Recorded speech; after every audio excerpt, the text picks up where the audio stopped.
रिबरासान शहर खातर जिंदानी सरदार सालिम जान, सरदार सलाम जान व नईम जान व कयूम जान शबंद यक फरावान व वहीद जान शबंद जवाना व फरमाइश शहर फराज जान मारूफ वकील व दाऊद जान शरामताबाद अली व जाकिर व यूसुफ हम जिंदान बे दबई फरमाइश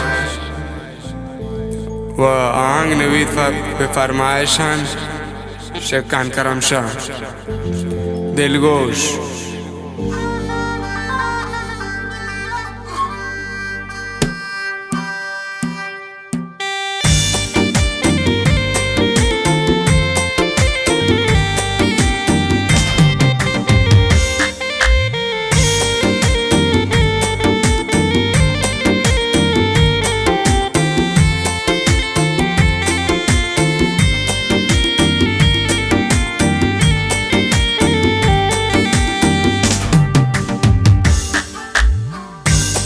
जिंदान बंद चार आशिकान जाए, हुक्म दे वो गाजी महलूक बेगुनाए।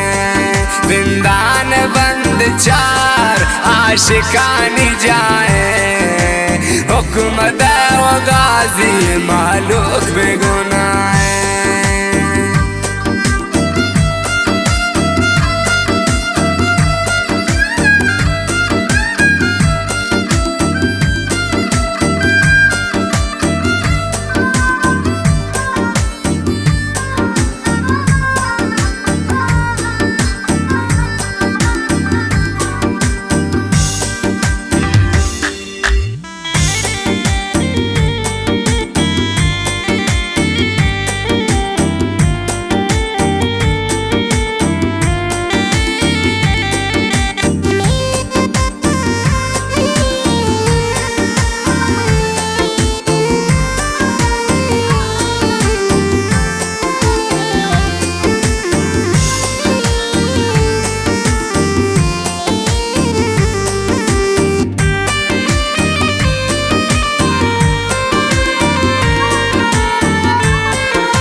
बेगुनाह करता शान जेल मकन तचो दीदार शान बे।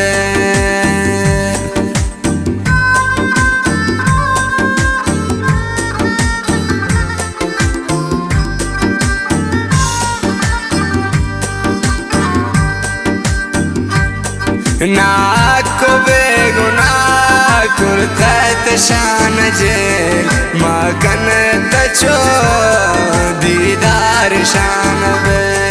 जिंदान बंद चार आशिकान जाए, गाजी तमद महलूक बेगुनाए।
जिंदान काली दुरंत गर्दंत शफरोश यादा का बंदीरून बजलायत सो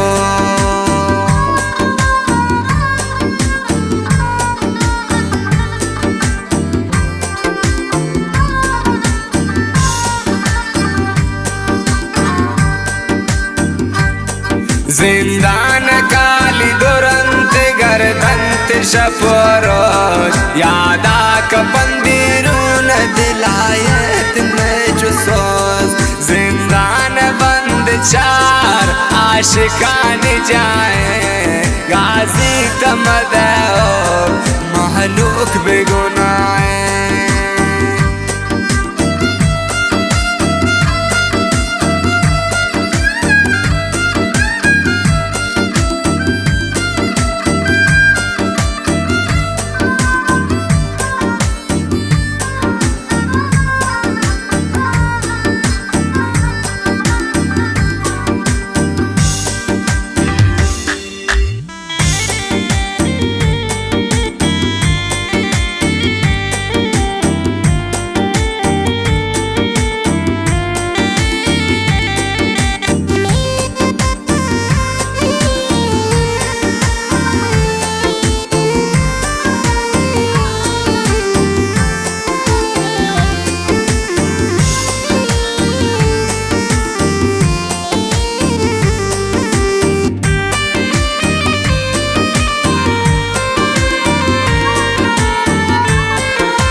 ज़ैरवारिश में दोस्तान पश्में तवारा इंतजार शकुरता ब्यायत पद्वारा